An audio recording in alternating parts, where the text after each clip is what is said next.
in the world. As long as my lady remembers me fondly, that's all I need. Can I be your legacy? Man, that's a clip from an extremely powerful film I had a chance to view with my daughter. Wow. This past maybe a week ago. Okay. And we talked for at least 90 minutes after watching this film. Wow. Watching the film Queen and Slim, I felt like I was on the run. Woo. I felt like everything they were going through, I was going through. And I couldn't shake it. I couldn't shake it. I was like, damn, I'm in a movie theater, but why do I need them to win so badly? I want them to win. Right. Very powerful film by a very powerful person. The legacy is already sealed. Woo. The litany of accomplishments is beyond your imagination. I bet in her wildest dreams when she was working on that set of Girlfriends, she didn't know As an assistant. she was an assistant that one day Yeah. she'll be who she is. I watch her in all kind of shows. I love Master of None. Yeah. Me too.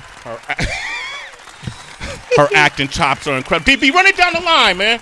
Man, you know, a lot of people talk about the change they want to see in Hollywood and what they would like to happen, but very rarely do people actually act on it and, you know, promote that change and institute that change in the work that they do, produce, direct, star in. And I have to admit, like, my personal favorite, even though Queen and Slim is an amazing movie and we're going to talk all about it, but I loved her in Ready Player One because we had T.J. Miller and Ben Mendelsohn here to promote the movie. And Steven Spielberg is such, like, a huge inspiration and influence on myself as a film lover and, you know, who isn't a fan of that guy. Right. So I really love that film. That was one of my thank favorites you. of last year. Thank And, you, you know, she's been, like everything you said, like Bones, Girlfriends, Shit Black Girls Say. You know, she's done a lot of stuff that's based on her life experiences as well. And Variety named her as one of the 10 comedians to watch back in 2014. And damn it, I think they were right because she is a damn good writer among her other personal traits. And we have here Lena Waithe. And she's working with Osmond Benjamin, right? Yeah, man. We can't leave that out. He's in a movie I produced. Stay tuned on that. We got some announcements coming about that one. Yeah. Yeah. You think Osmond's going to get an Oscar? Osmond can get whatever he want, man. He's the future. Yeah. Yes, he is. This is his manager, Kelly. Oh yeah. What's up? Yes, Osmond's dope. Stay tuned. that's what's up. Lena Waithe. Happy to be here. It's my first time, man. Dope. I watch y'all all the time. This is amazing. This is the culture right here. This is you're the culture. You're the voice. You're the vision, or at least you're the conduit to it all. Thank you, brother. What you're offering us is a lot of food, a lot of food for thought, a lot of food for spirit. This movie, Queen and Slim, shit. You don't even know no, where to start. Where do we begin? Where do we begin? How did you begin? How did you begin writing this? You know, it's crazy. I was at a party celebrating my lady. You know, she was on this list, another list. The Hollywood Reporter does this thing about 35 under 35, about execs that they feel like are going to make a big splash in the industry. And that's the side of the business she works on. She actually runs Michael B. Jordan's production company right now. She's in Germany with him. They're making a movie. But yeah, I was there celebrating her. And then James Frey walked up to me and he was like, yo, I got this idea for a movie I can't write. And I was like, what's that? He's like, a black man, black woman on the first date. They're on their way home.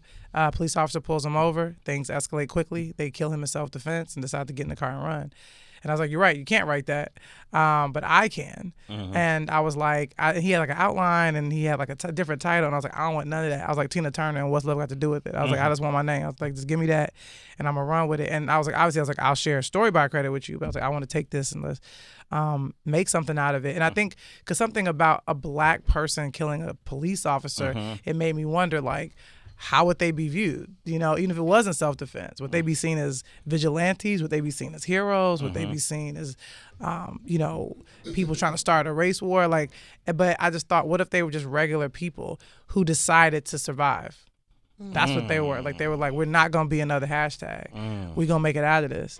But they're just regular folks, you know. But also my North Stars for them were, for her, for Queen, I thought about Malcolm X. For him, it was MLK. And I thought by the end of the movie, they will have swapped places. And it was really about what it means to be black and to be beautiful, even in the midst of oppression. That was really my mission. I wanted the movie to be a meditation on blackness. And, we have Final Cut on this film, so the white gaze doesn't touch it at all. It is in our native tongue. And, and I want people to come, and even if you're not black, come and just for a couple hours, see the world through our lens. That's all we're asking. I was going to ask you that because as I was watching it, I was thinking it was a room full of white folks, and I was curious to what they were thinking. How was the? Sometimes a lot of folks just feel guilty, I think, for no reason. You're watching the movie unless you're going to take responsibility for everything. Right. But the reaction was amazing.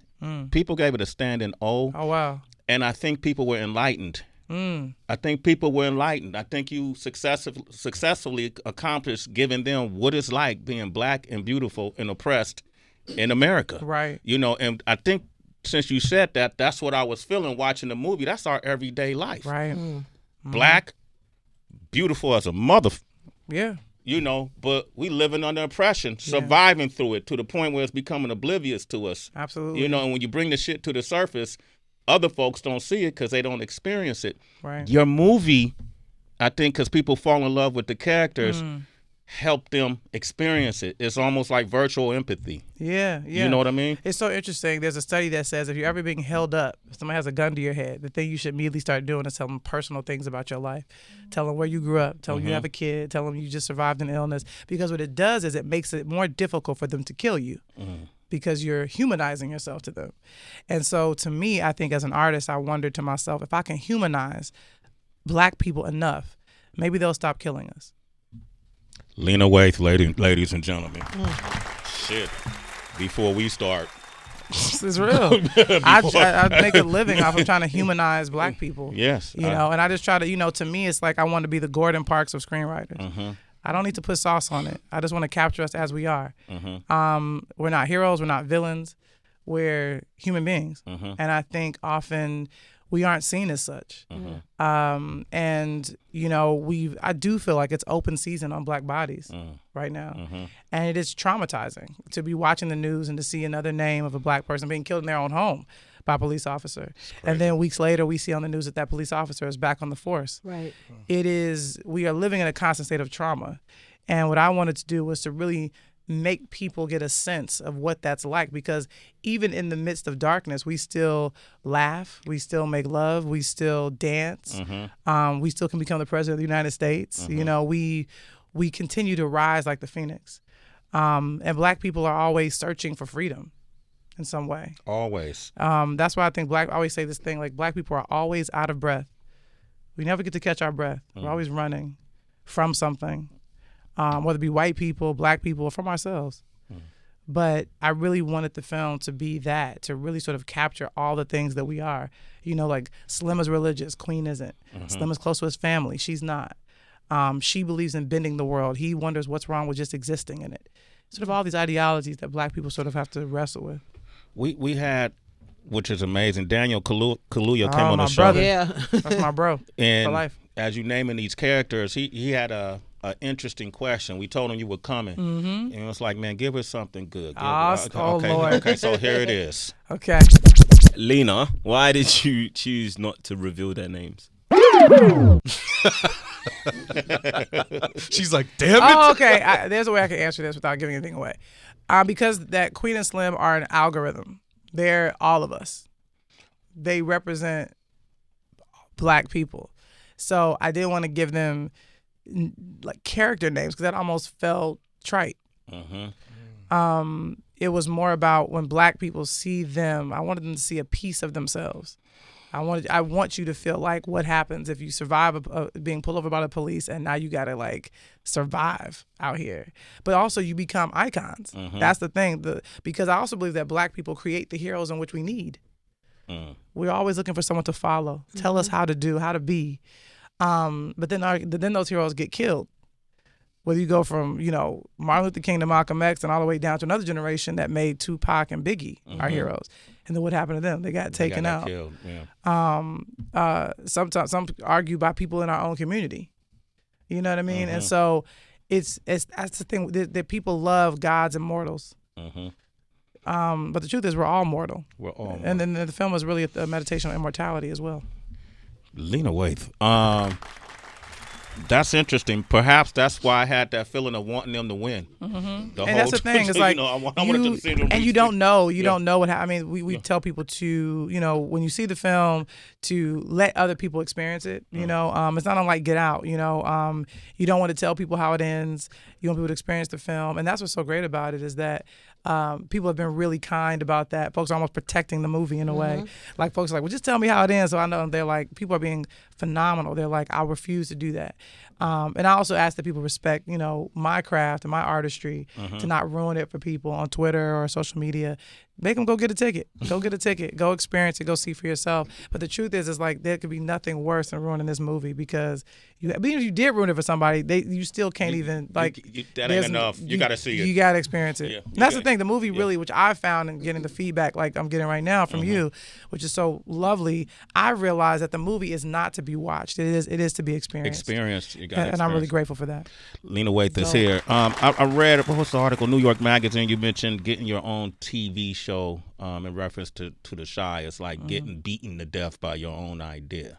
No, I say like to get your own TV show show is like being beaten to death with your own dream. With your own dream. Yeah. What does that mean?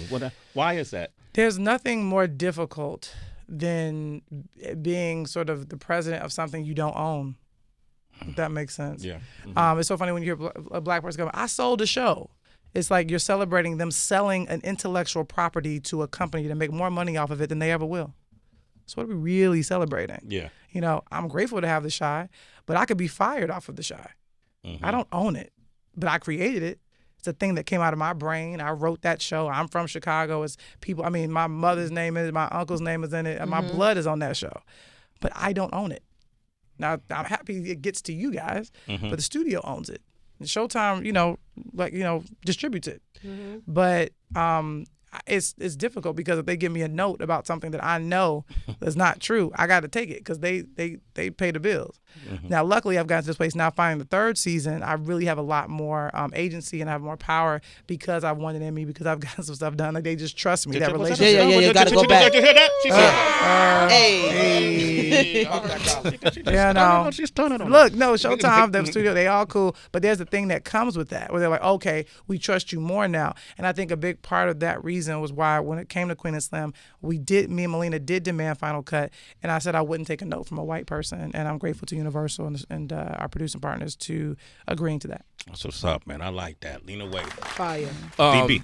Back to Queen and Slim because I know you've been getting a lot of comparisons and people have been bringing up Bonnie and Clyde, but I don't know if anybody's ever brought up Natural Born Killers, which is with Woody Harrelson and Juliette Lewis. Right, which Melina hates that comparison. Yeah, and not to make a comparison to it, but the fact that Natural Born Killers was about two people who were going on like a murder spree and were celebrated, and it was not controversial really, at the time when it came out back in '94, but a movie about two black people who, in self-defense, kill a cop might be difficult for some studios to really want to take on that project. And, we've been seeing backlash with Black and Blue and things like that. And so in your opinion, did you feel like, why should I have to feel like any sort of way about putting this movie out or getting this movie made versus other films where people were doing worse crimes intentionally and their characters are like, being memes and all those other T-shirts and all that stuff? Yeah, the weird thing was it wasn't difficult to get the movie made. Okay. That's the interesting thing. I think our narrative is automatically, was it difficult?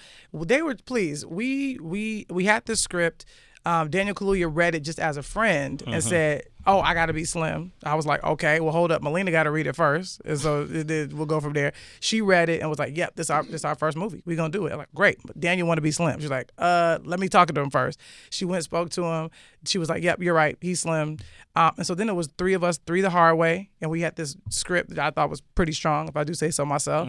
And so we were this beautiful package. People had been waiting to see what Melina was going to do for her first feature. Daniel Kaluuya was hot as hell. And I'm coming off of an Emmy win, which is true. So the town don't think about color. They think about commerce. Okay. And they're also looking at the script and they're like, they knew, all these people knew before we did how big and how the potential this movie had. So we were walking into every single studio in Hollywood, and we like Jesus Shuttleworth, and he got game.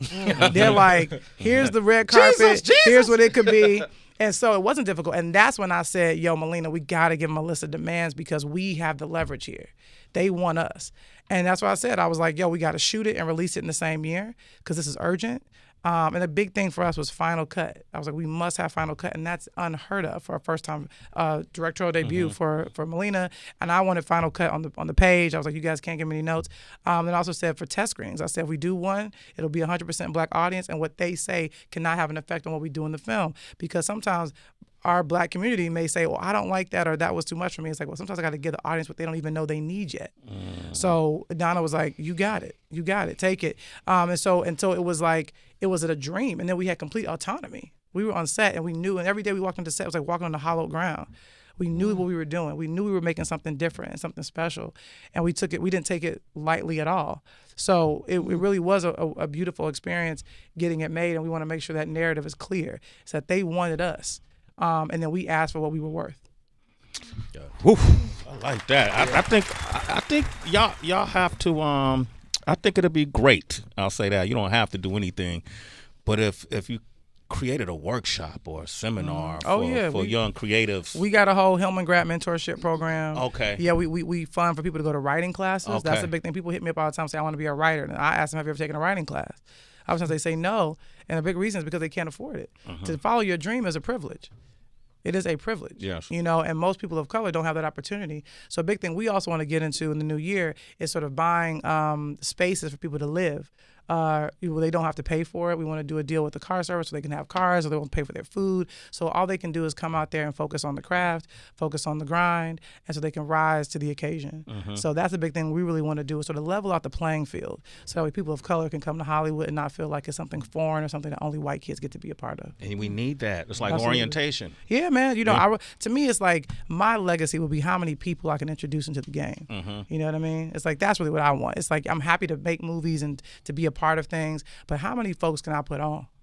That's really to me. I love I that think legacy. I like that. Yeah, You're getting a lot of replies today. Damn, Lena, Come on, man. We gonna do it. You getting standing O's. Look, man. Okay, Rich Nice.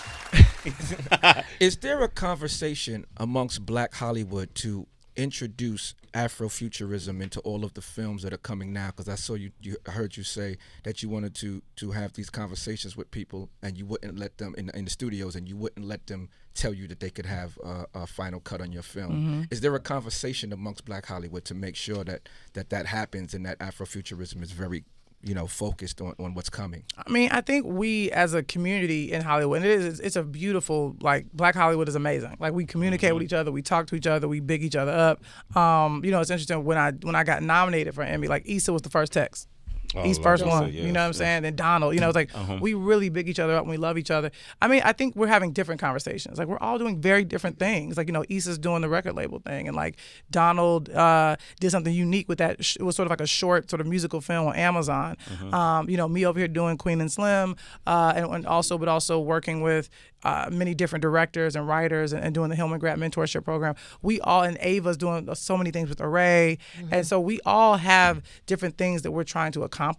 So usually when we come together and we're talking, we're sort of catching each other up on like, okay, so what are you working on? What are you doing? And just how we can be helpful toward each other and how we can support each other.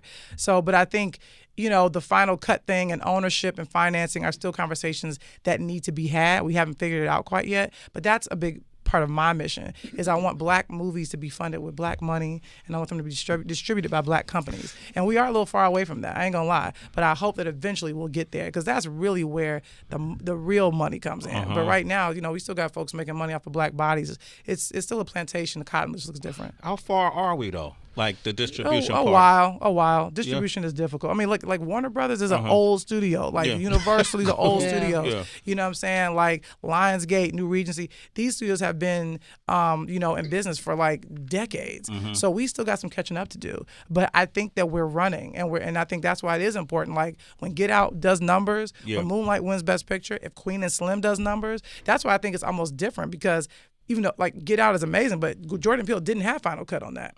There was a different ending. You know what I mean? Which I think he's talked about publicly. Initially, the ending was supposed to be that he goes to jail. Yeah, I think they released the cut of that. Yeah, I think it's on like the DVD special feature. You can go watch the alternate ending where he went to jail, and I think Allison Williams' character came to visit him, winked and left. You know what I'm saying?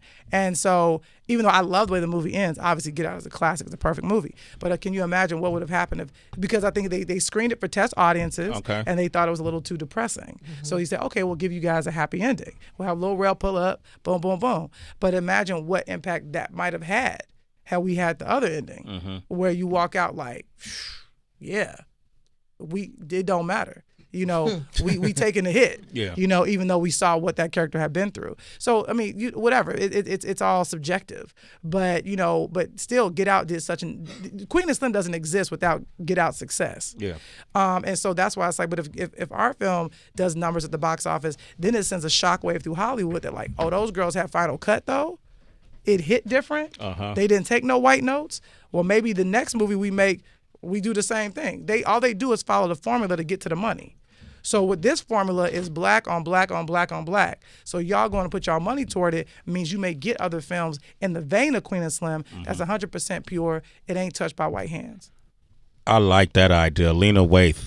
Jeez. What do we got to do? That's the thing. It's like putting money toward Queen and Slim is more about putting money toward the future and the tribe and the community. It's not just, this is to me, and I think now even talking to people if they've seen the film, I mean, people have come up to me with tears in their eyes, shaking, sort of like, yo, I haven't felt this way in a long time. To me, it's more about the movie is bigger than a movie now. It's about us. It's about our society. It's about our culture. Because the big thing to me is I write about us so people don't forget we were here. So we don't forget we were here. But that's why I want to write us authentically. You know, I want us talking like how we talk in this movie. That's the one thing I noticed too was the language. Oh my God, we have a broken English. We Yes. have a native tongue. You know, we say that. I realize in writing it, there's a word that we have created that doesn't really exist, but we use it all the time. Because I write it in scripts, and it's called gone. Yeah. Which is like, what you gonna do when you leave here? How you gonna outrun the police? You know, and it's like, and it's GON. It's like, it's this thing. I always say that black people have a broken English that's a mix of city, Southern, and slavery. Yeah. City, Southern, and slavery. We speak a certain way. Our swag is different. You know, and I don't code switch anymore. So it's like when I'm talking about white folks, I'm like, you're going to get this broken English. And you got to learn it. And that's the thing that my daughter and I talked about, because she said, we were wondering if the people up front really understood the dialogue that was said. But that's what I loved. You know what I mean? I didn't care. Yeah.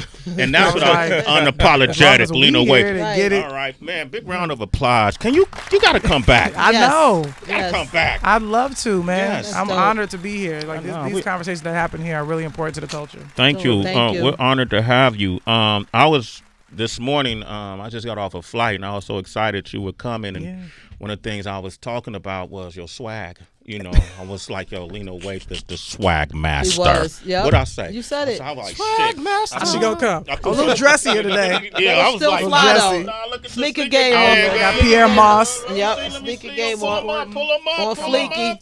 Supporting Oh, black my business. gosh. Rooting for everybody black. Let me see that. Curbito. Don't sleep, man. Don't sleep on these guys. My brother. We tethered forever. Yeah, Those I are got fly. I got one of his jackets too. Oh, yeah. It's a purple and black one. When people stop me on the streets, they stop and stare. But Of this course is, they do. This is crazy. That's next right That's level black right there. excellence. Okay, there it is, right Like Wale there. say, sue Okay. me. I'm rooting for everybody black. Okay, so congratulations on your marriage. Yep. Oh, thank you. All right, you cooking now? Who cooks? Oh, I do not cook anything. Boil water, hot tea. Nah. Postmates. But glad you Postmates. found happiness. That's Oh, amazing. absolutely. Yeah. In 2019. Yeah, queer love is valid too. It is though, right? Yeah, queer black love. That's a big thing too. Like it's like we are a part of the community as well. Mm-hmm. We here. Absolutely. Yeah. Always have been. Always Let's have talk been. about since day one. Just not always recognized. Exactly, or you know, just not always visible. Mm-hmm. You know, and that's a big thing. You know, I'm aware of where I stand in the intersectionality. You know, and but the great thing is like I think people often wonder like, oh, you get a hard time for it? I'm like, no, black people love me, they support me, they embrace me. I think people should also change that narrative a little bit too. I know we still got some work to do as a community, but I feel like we're growing a lot. We're growing a lot. We're evolving, and we still got some work to do. But I'm really, really grateful for all the love and energy I get, and no one ever comes at me wrong or weird. They know that my pronouns. It's like she, her. You know what I'm saying? Right. Like it's all gravy. And so my people are beautiful people. Plus, you look like you got a nice knuckle game too. Like Chicago slang. you know, that's Chicago, right? I don't need to be packing. I got you. Okay. Before you go, our first time guests, we always have them do something we call a mystery sack. Okay. All right. All right. And here it is. Well, yeah, we decided to switch it up because normally the mystery sack is full of questions, but this one's a little different. So I'm actually Okay. just giving OQ time to pull up the you sweeper have it pulled up because in front of Lena. You wouldn't. we was gonna do battle of the best. That's why we. Oh, yeah. See, y'all figuring shit out. Yeah. Yeah. We're on the It's on the fly. we're on the fly right here. I like that. Go ahead and reach in. Dig deep, dig deep. Put your hands into Sway's sack. That sounds gross.